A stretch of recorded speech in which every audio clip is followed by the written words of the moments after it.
La Voz de Jesús presenta. Soy Monseñor Roberto Cipol, del Ministerio Católico Internacional, La Voz de Jesús, que lleva la palabra de Dios a los corazones.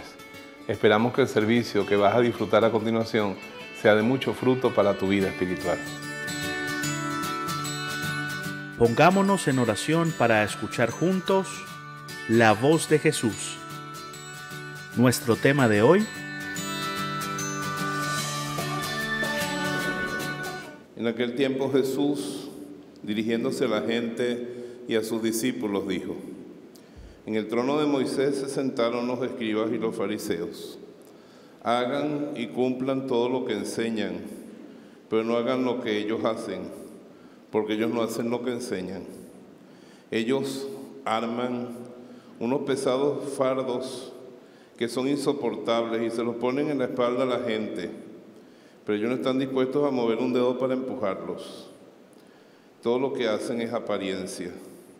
Alargan sus trajes, los ensanchan, las franjas de su manto son largas, les gustan los primeros puestos en los banquetes y los asientos de honor en las casas de oración, y que le hagan reverencia y le pidan la bendición por la calle, y que digan que son los maestros de multitudes. Ustedes, en cambio, no se hagan llamar maestros. Ustedes tienen un solo maestro y ustedes todos son iguales. En la tierra no llamen padre a nadie, ustedes tienen un Padre que está en el cielo. No se dejen llamar consejeros, porque uno solo es su consejero, el Cristo. El primero de ustedes sea el siervo de los demás, porque el que se engrandece será humillado, y el que se humilla será exaltado. Palabra del Señor. Pueden sentarse.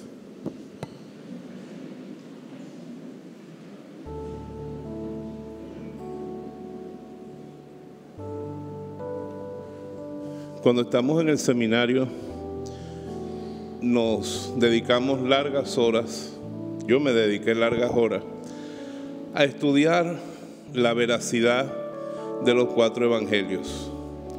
Si esos 4 documentos que tenemos, que llamamos los 4 evangelios, eran veraces.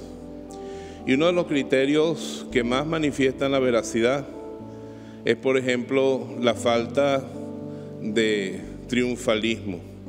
Dígale al de al lado, aunque usted no lo crea, ninguno de los 4 evangelios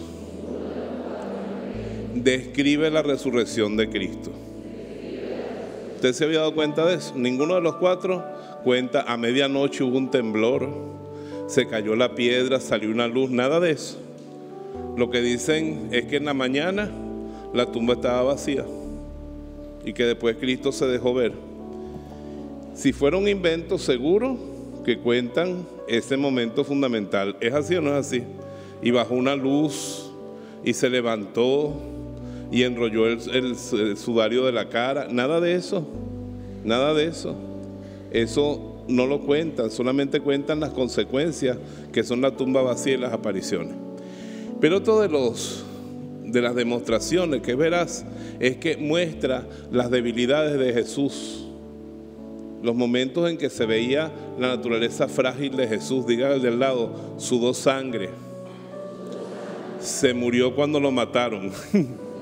Aunque suena feo, ¿verdad? Cuando lo mataron y se murió. Parece una de esas grandes afirmaciones que normalmente vemos aquí en Venezuela. Se lo mataron y se murió. Sudó sangre, se puso bravo, tuvo sed varias veces. Tengo sed, dame de beber. Se cansaba. Se ponía triste hasta la muerte, significa depresión. Mi alma está triste hasta la muerte, dice Jesús. O sea, estoy deprimido. Vivió como un ser humano. Si hubiese sido un invento, lo ponen siempre, ¿verdad? Impecable, sin hambre, sin sed y que no se muere nunca.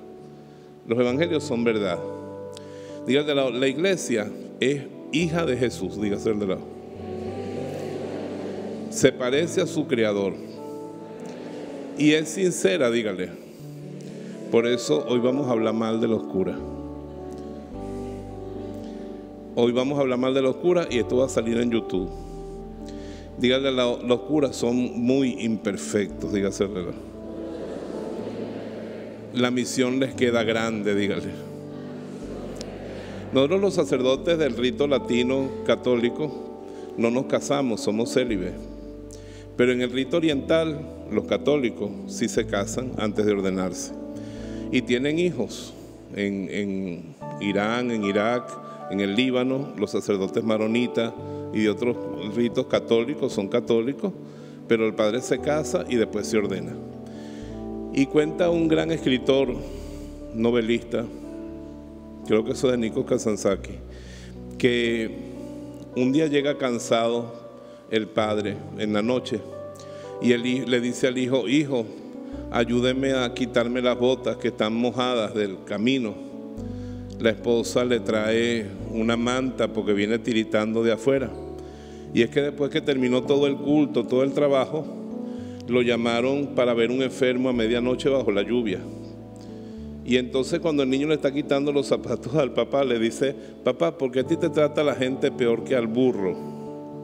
Dice: ¿por qué? Dices tú que me tratan peor que al burro. Dice: el burro termina y se queda en el establo, pero tú terminas de trabajar y te llaman por un enfermo a medianoche en la lluvia, casi te matan de la gripe que te va a dar. Y le dice: mire, hijo, su papá representa a Dios. Y cuando usted llama a Dios, Dios no le puede decir: me duelen los pies, tengo miedo que me dé gripe, me siento mal, ya yo terminé por hoy.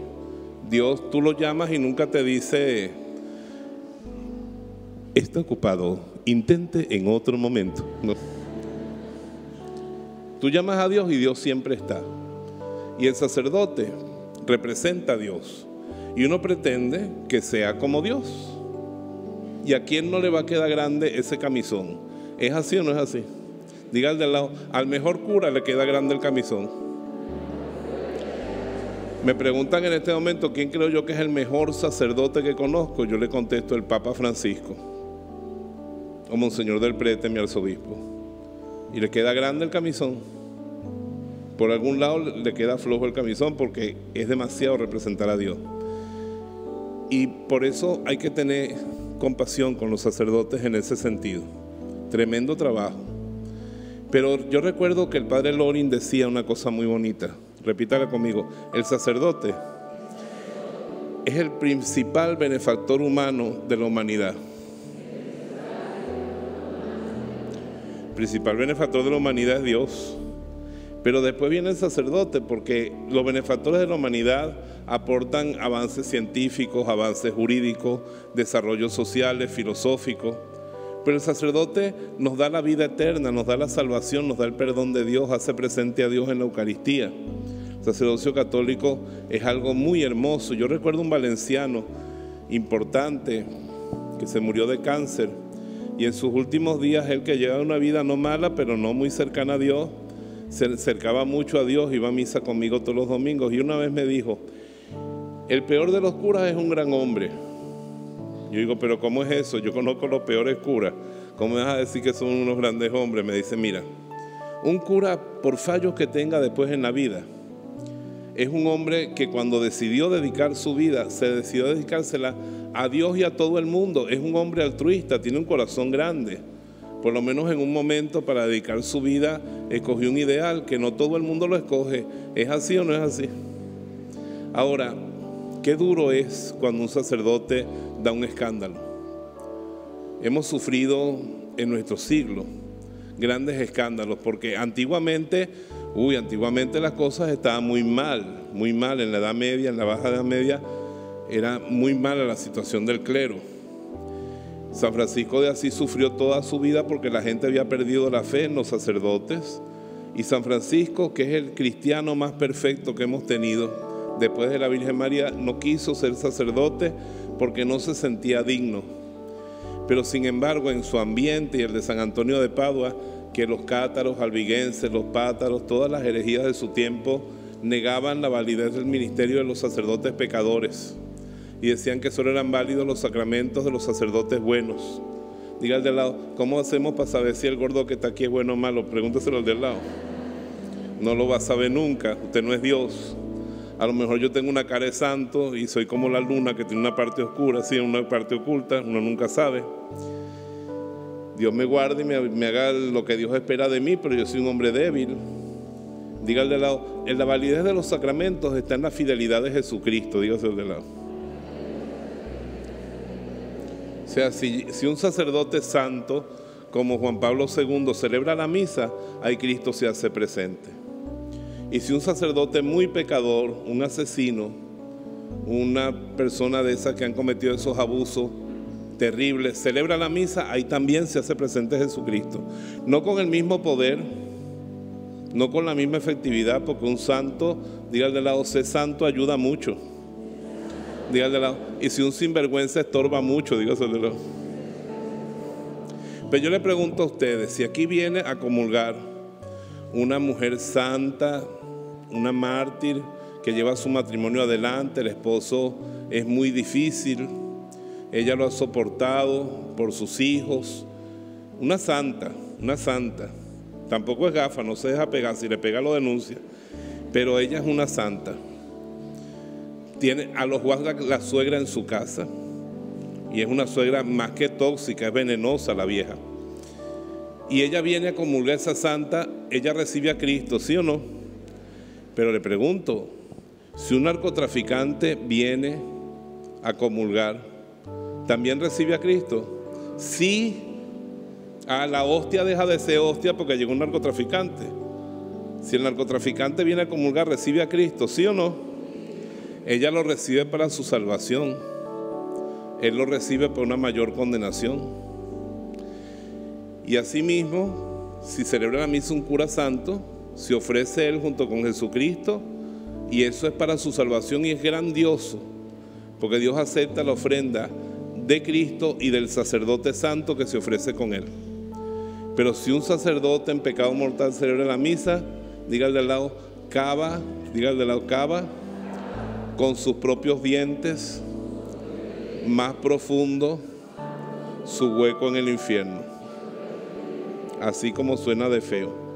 Cuando un sacerdote celebra la misa en pecado mortal, Cristo se hace presente por el amor a los fieles, porque Él es fiel. Pero el que celebra la misa en pecado mortal, cava con sus propios dientes más profundo su hueco en el infierno. Así como suena de terrible. Dios ama a los pecadores, pero Dios aborrece el pecado. Y solamente tienen salvación los pecadores que están rechazando el pecado en su vida. Hemos visto grandes escándalos de personas, sacerdotes que han abandonado el ministerio y que han cometido unos pecados grandes. Pero siempre es verdad lo que dicen por allí. Repítalo conmigo para que nos lo aprendamos. Los árboles no hacen ruido cuando crecen. Los árboles no hacen ruido cuando dan fruta. Pero uno que se caiga hace un estruendo. Tantos árboles creciendo y dando fruto, un árbol que se cae, un escándalo. Y Cristo dijo, duramente lo dice, siempre tendrán escándalos entre ustedes, pero ay del que produce los escándalos, más le valdría que le amarraran una piedra de molino al cuello y lo arrojaran en el mar. Así de duro habla nuestro Señor. Y hoy nos dice, no se dejen llamar maestros, no se dejen tener como padres. La palabra padre en Venezuela, en América Latina, llamamos padre. Le voy a explicar dónde viene eso. En los monasterios, los monjes escogían a uno de los monjes para que los dirigiera y le decían de nombre Abba. De Abba vino la palabra Abad. Abad y Abba significa padre. América Latina no fue evangelizada en su mayoría por sacerdotes diocesanos como yo, sino religiosos franciscanos, jesuitas, que en su se llamaban Abba, Abad, padre. El nombre de padre era propio de las comunidades religiosas, donde llamaban papá, como las monjas llaman madre. Te va para la Carmelita y dice, nuestra madre es la superiora. Pues los padres decían, nuestro padre era el superior. Y cuando los indiecitos fueron evangelizados, aprendieron a llamar padre a todo cura. Pero yo no soy el papá de ustedes. A mí me dicen padre, el padre Roberto, pero yo no soy el papá de ustedes. El papá de ustedes es Dios Padre. Amén. Yo soy simplemente el dirigente de su comunidad, presbítero, que significa anciano. Tampoco lo soy tanto. Yo soy anciano desde los 24 años, presbítero de los 24 años. Ya tengo 58, pero lo que quiere decir Cristo allí es que, diga al de lado, no se pegue del líder. No se pegue de su dirigente, no lo ponga en el lugar de Dios. No lo ponga en el lugar de Dios. Yo tuve dirigentes muy fuertes. Mis superiores de seminario, mis superiores fueron muy fuertes conmigo. Y yo tenía un problema espiritual, como voy a hablar como carismático que soy. Un problema espiritual con Dios. Yo recuerdo cuando yo me confesé y dirigí espiritualmente una vez con don José Rivera, que es venerable. En España a los curas nos llaman don. Yo en España soy don Roberto Sipol. Y en Cataluña, que es parte de España, pero no sabemos si es parte de España, y están peleando ellos ahí por eso. Yo no me meto en eso. Allí dicen Mosén Sol. Yo allá sería Mosén Sipols. Entonces son nombres, en cualquier sitio nos llaman así. Cristo no se refiere a un nombre. Miren lo que me pasó, mis superiores eran muy duros conmigo. Yo hasta se lo pedía, decía, yo quiero que me exijan, pues yo quiero ser cura. Yo quiero ser un buen cura. Pero llega un momento en que se estableció una mala relación mía con Dios. Y a don José Rivera yo le decía, yo más que verme como un hijo de Dios, me considero un esclavo suyo. Me siento bien como esclavo suyo y soy feliz como un esclavo de Dios. Y yo recuerdo que don José Rivera, que era un gran hijo de Dios, se me quedó como viendo raro y dijo, bueno, ¿será que Dios te da a ti esa espiritualidad? No lo entiendo. Pero yo me sentía un esclavo de Dios, un empleado que tenía que trabajar por él duro, porque me lo exigía. Un día estábamos orando los carismáticos, una pequeña comunidad que yo tuve como 7 años aquí frente al Parque Negra Hipólita, en la casa de Coca y Mingo. Y cuando estábamos orando, de repente el Espíritu Santo se empezó a mover entre nosotros y yo vi como una vaca que se caía. Una vaca que se caía. Y yo, Dios mío, tuve una visión de una vaca que se caía. ¿Qué será la vaca que se caía? Al tiempo me dio un discernimiento el Espíritu Santo. Esa vaca era el becerro de oro que eran mis líderes para mí. Yo los idolatraba tanto que me tenían oprimido, no me dejaban ver el amor paternal de Dios. Se derrumbó esa vaca, se derrumbó eso y fue como que Dios decía, toda la dureza que te dieron mis representantes no viene de mí. Yo te amo, yo te acepto, yo te quiero. Y el amor de Dios me sanó de eso y comenzó una relación conmigo, con mis pastores buenísima, como el señor Enríquez, como el señor Urosa, como el señor del Prete, hasta el punto que he terminado siendo vicario general de ellos. Y se cayó ese ídolo que yo me había hecho. Porque los dirigentes nuestros, díganle al lado, nuestros abuelos, nuestros papás, nuestros jefes, toda esa gente representa a Dios. Díganle al lado, a veces lo representan mal. Hay sacerdotes, hay políticos, gobernantes, hay padres de familia, hay abuelos, hay jefes que no te dan libertad, que no te desarrollan, que te oprimen, ¿sí o no? Y cuando representan a Dios así, afectan tu relación con Dios. Por eso Cristo dice, no pongan en lugar mío, ni en lugar de su maestro que soy yo, ni en lugar de su Padre del cielo, no pongan a los seres humanos allí porque les va a hacer daño.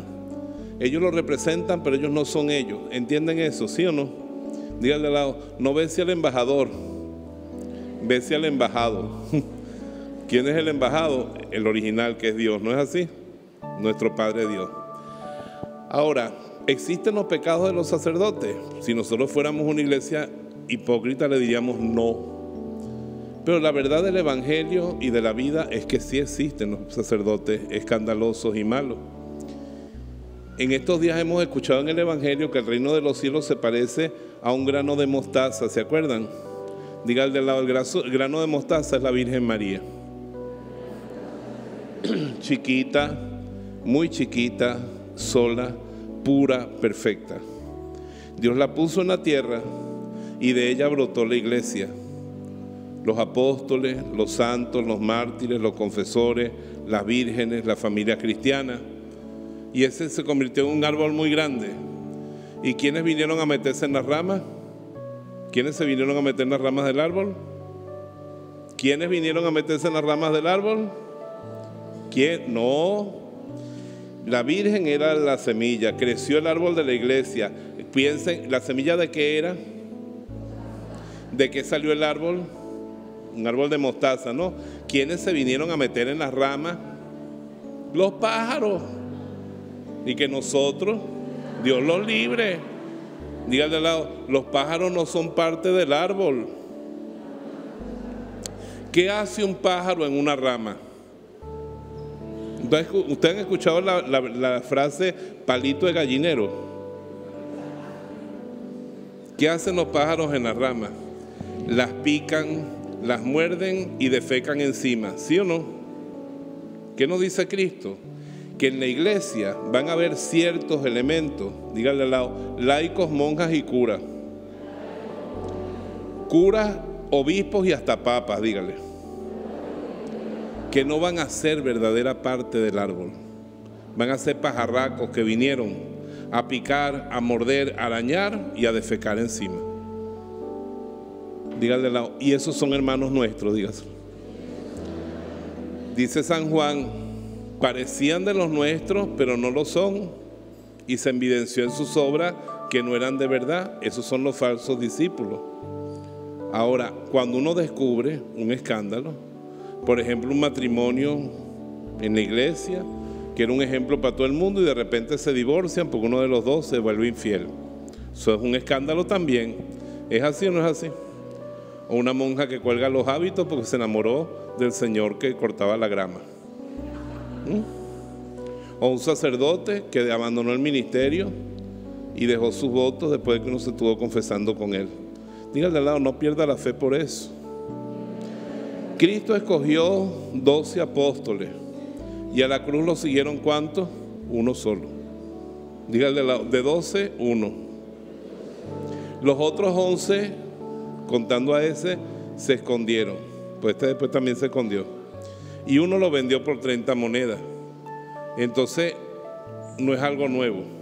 San Pablo lo vemos en la carta peleando con esos que se llamaban superapóstoles y que no lo eran. Ahora, yo le voy a decir la verdad. El que conoce a Cristo supera los escándalos. Yo tengo ya sirviéndole a Dios 42 años en la iglesia y he visto de todo, bueno, de casi todo. Y aquí estoy, porque yo le sirvo a Jesucristo. ¿Es así o no es así? A mi Salvador. No se peguen de los sacerdotes, hay que ser humilde. San Francisco de Asís nos enseña tanto de esto. Él murió de 46 años y cuando tenía 42 años un día le dicen, es que usted es un santo. Y San Francisco le dice, yo todavía puedo casarme y tener muchachos. O sea, él era humilde hasta el último momento. Ayer yo estaba en Caracas haciendo un retiro y para mí es un poco fatigoso porque doy el retiro y en el rato que la gente descansa yo tengo que tomarme fotos, pues él le da por tomarse fotos conmigo. Y entonces una señora se pegó y le dice a un muchacho, la señora era bonita, y le dice a un muchacho que estaba ahí, tómeme una foto con el padre, y le ha tomado la foto a la mujer y a mí me cortó la cabeza. Pues claro, el muchacho estaba pendiente de la muchacha, no de mí. Dice, mira, le cortaste la cabeza al santo. Digo, ya mi hija, santo, viva en el Trigal para que vea. Eso porque se nota que usted no es de mi parroquia, allá no me llaman santo. Se nota que estoy a 300 kilómetros de mi casa. Porque uno no tiene que estar canonizando a nadie. Dígale al lado, se canoniza a la gente después que haga milagros muertos, dígaselo al del lado. Hasta entonces no esté diciendo, este es un santo, aquella es una santa. Pero San Francisco decía una cosa bien bonita, que él no quería predicar donde no le dieran permiso primero los sacerdotes, porque él veneraba mucho a los curas, y él decía, esto de él a mí me dejó frito cuando lo leí, dice, veneramos mucho a la Virgen María, porque Cristo estuvo 9 meses en su vientre, y veneramos mucho el sepulcro de Jerusalén, porque Cristo estuvo unas horas dentro de él. Pero ¿cuánto debemos venerar al sacerdote que todos los días hace presente a Cristo en el altar? Y llega a decir San Francisco que si él viera a la Virgen María, a un ángel y a un sacerdote, primero le besa las manos al sacerdote. Pero es que hay una cosa que a mí me impresiona, dígale al lado, ni el ángel ni la Virgen María te pueden perdonar los pecados, dígaselo al del lado. Pero la iglesia ha puesto en el sacerdote ese poder de que te puede perdonar los pecados. Y tú no tienes que abrir la puerta del confesionario y decir: Padre, ¿qué? ¿Usted es santo o no es santo? Porque me voy a confesar. Dígale al lado: cura es cura, man que ponga. Dígase al de lado. Hay curas que aconsejan bello. Ellos como que estudiaron en el seminario arquidiocesano Corín Tellado. Porque esos se sientan contigo. Sí, hija, esas lágrimas que veo en tu rostro fueron causadas por la dureza del corazón de tu compañero. Él no entiende las fibras dulces de tu alma y te trata con aspereza. Pero mantén tu esperanza, hija mía. Eso es una novela mexicana. Esos curas nada más salen en las novelas mexicanas. Pero algunos que aconsejan muy bien. Muy bien. Pero hay otros que aconsejan raspinfly. Yo soy un cura raspinfly. Dios me dio el don de predicar. ¿Están cansados? ¿Ves? No se cansan y aprenden, ¿sí o no? Pero allá adentro, usted llega. ¿Cuáles son tus pecaditos? Pues yo voy a lo concreto. No, ¿cómo te sientes? ¿Cómo te ha ido? No, ¿cuáles son tus pecados? Ajá. Bueno. Los consejos míos son secos como el casabe. Dios me dio ese don de ser durito y clarito. Bueno, déjala. Si es la novia. Sin anestesia. Lo tienen que dejar. Me refiero a la droga. Ustedes estaban pensando en una mujer. Es que son un cochambroso. Entonces, tiene penitencia 3 Ave María y le doy la solución. Porque lo importante que tiene el sacerdote en las manos es la Eucaristía y el perdón. A mí me dijo un gran amigo: yo he escuchado cosas muy bellas toda mi vida, pero las palabras más dulces y más hermosas que he escuchado en mi vida salieron de tus labios y fueron: yo te absuelvo de todos tus pecados, en el nombre del Padre, del Hijo y del Espíritu Santo. Y eso se basa en la Biblia, en Juan 20:21, que dice: a quienes ustedes le perdonen los pecados, les quedan perdonados. Y Cristo va más allá: y al que se los retengan, le quedan retenidos. Una guará de poder que Dios le dio a esos apóstoles que ya se fueron al cielo y que por la imposición de las manos llegaron hasta hoy. Entonces, diga al de lado: usted tiene un deber de rezar por los sacerdotes. Por lo menos de vez en cuando, si cada uno rezara, nosotros seríamos más santos, porque los curas no caen del cielo con los bolsillos llenos de estrellas. Los curas somos seres humanos, muy tentados. Una vez nuestro padre San Francisco vio una ciudad, eso está en la Florecilla, creo, o en el Espejo de Perfección, y vio que había un solo demonio cuidando toda una enorme ciudad. Y pero ese demonito tan chiquito es tan poderoso que él solo cuida toda la ciudad. Y dice: no, mira la casa parroquial. Cuando vio la casa parroquial, eso estaba full de demonios. Todos eran enormes, se parecían a Mr. Músculo.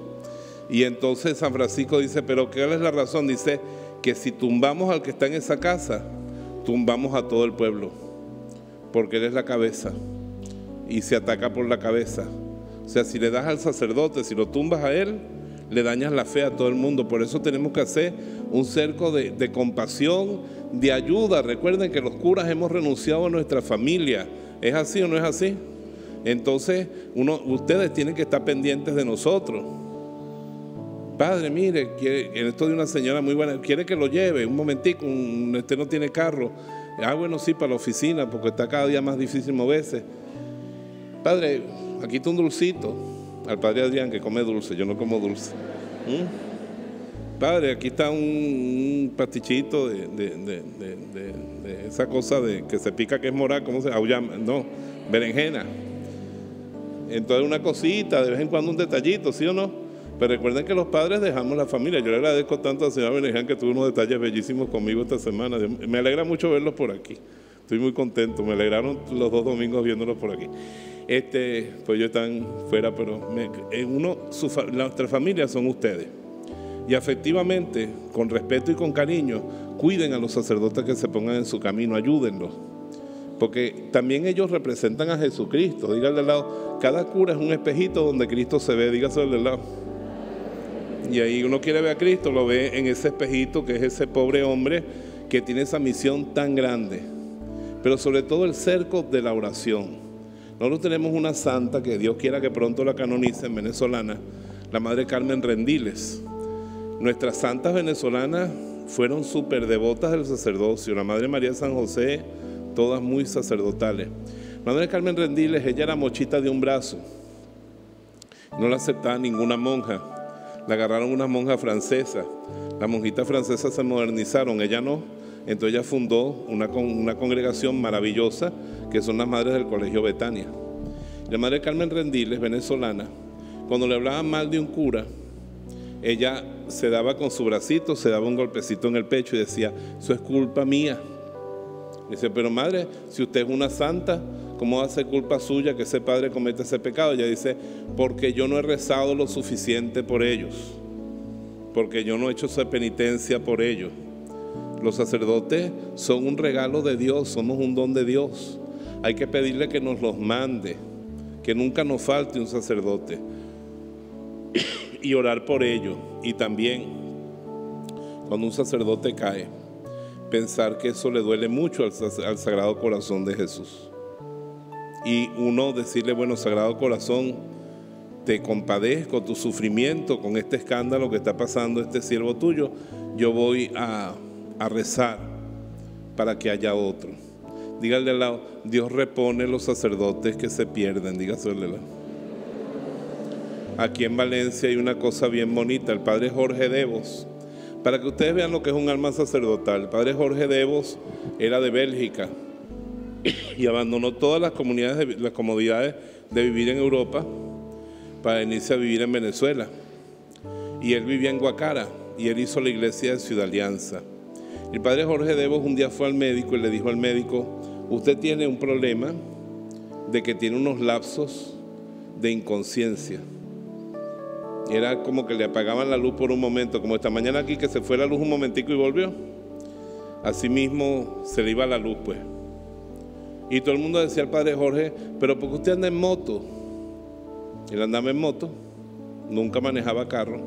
Y él no lo decía, pero sus amigos más íntimos sabían que él manejaba carro, pues si le da un lazo en eso, puede causar un caos, ¿sí o no? Él andaba en su motico.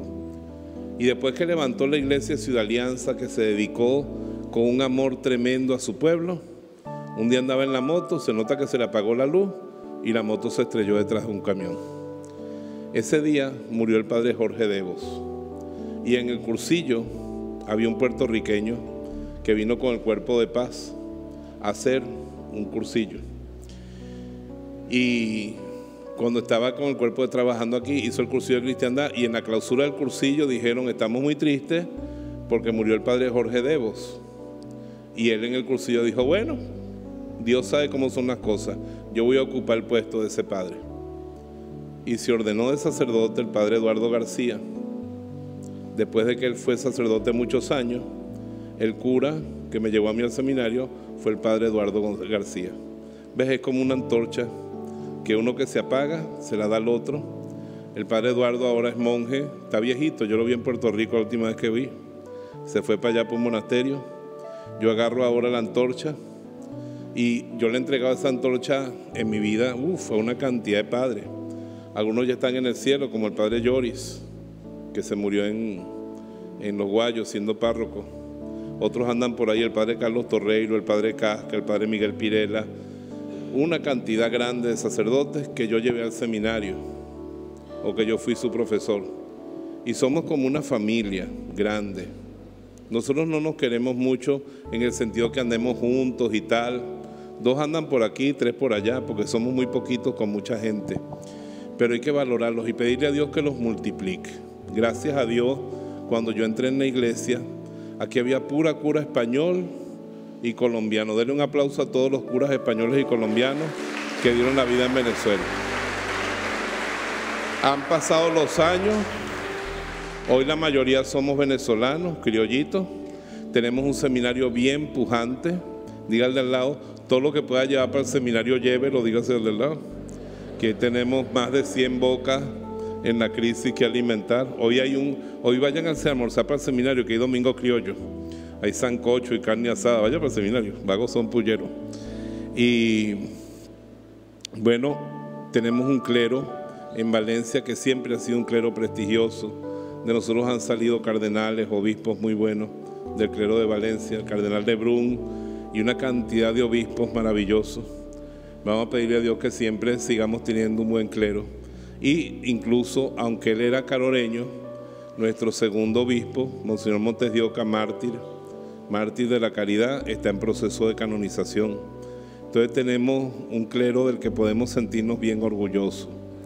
Y les voy a decir finalmente, yo le tengo un amor especial y en mi corazón tiene un lugar especial los sacerdotes que se han salido y los sacerdotes que no le caen bien a la gente, porque yo pienso que tiene más mérito amar a un sacerdote que no tiene ese atractivo sobre la gente que a uno que lo tiene. Y le voy a contar una anécdota mía. Yo vivía en Colombia en el seminario y cuando estaba de paso para Venezuela siempre me quedaba en Medellín unos días y me quedaba en la casa sacerdotal y ahí había un viejito que la misa no se le entendía nada, pero la decía todos los días. Yo decía, en esa casa sacerdotal había una virgen que era la virgen más fea que yo he visto en la capilla. Yo decía, bueno, le voy a rezar porque yo creo que nadie le reza de lo feíta que era. Le rezaba un rosarito. Y había un viejito que eso, yo como me sabía la misa, yo calculaba que era lo que tenía que responder, porque eso era así, y yo lo tenemos levantado hacia el Señor. A veces no la pegaba y se me quedaba viendo. Y yo buscaba ayudarlo a misa a él. Él siempre decía la misa solo, pero después lo puedo ayudar. Yo me imagino que eso es que sí. Y entonces me dicen, ¿por qué tú lo ayudas a él? Y digo, porque yo tengo fe de que Jesús es fiel.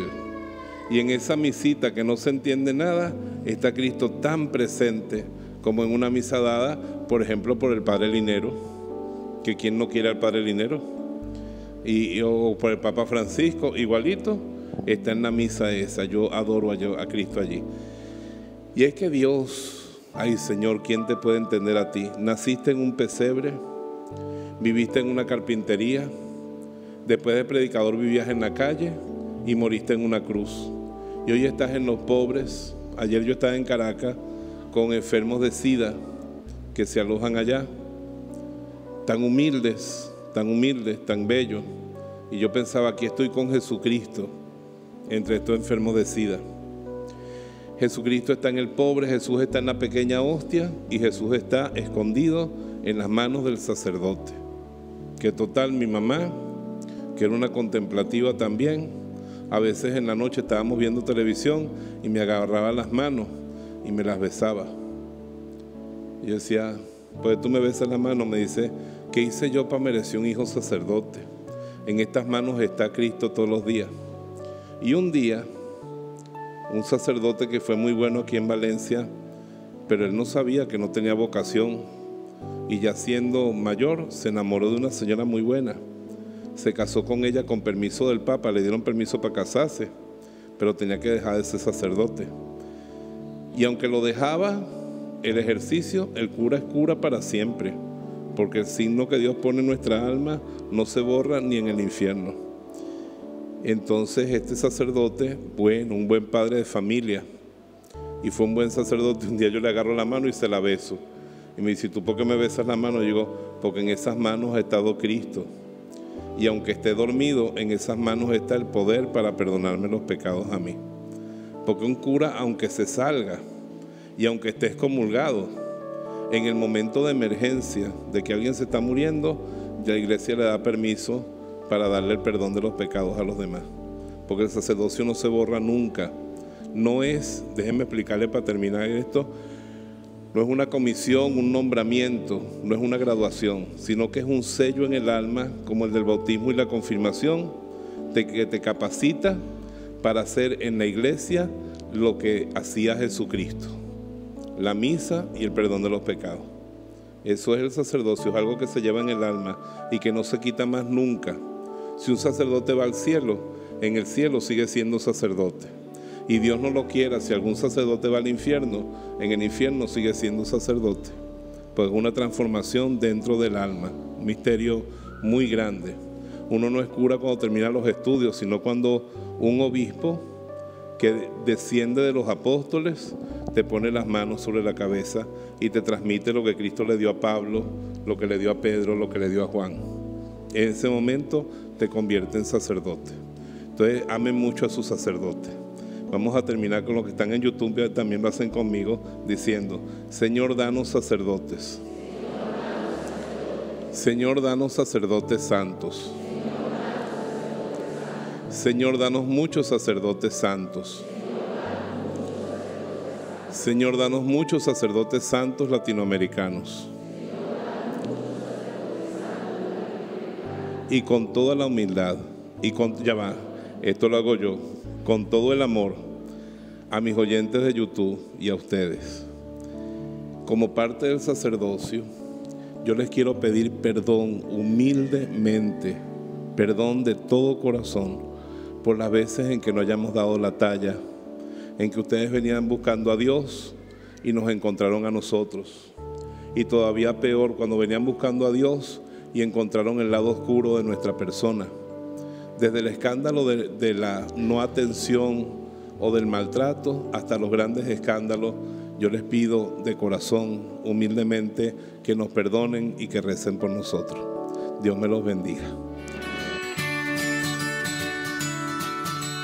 Para los que servimos a Dios y a la Iglesia en la voz de Jesús, es un gran gozo que tú hayas recibido el don de la palabra de Dios y esperamos que dé mucho fruto en tu vida y en tu corazón.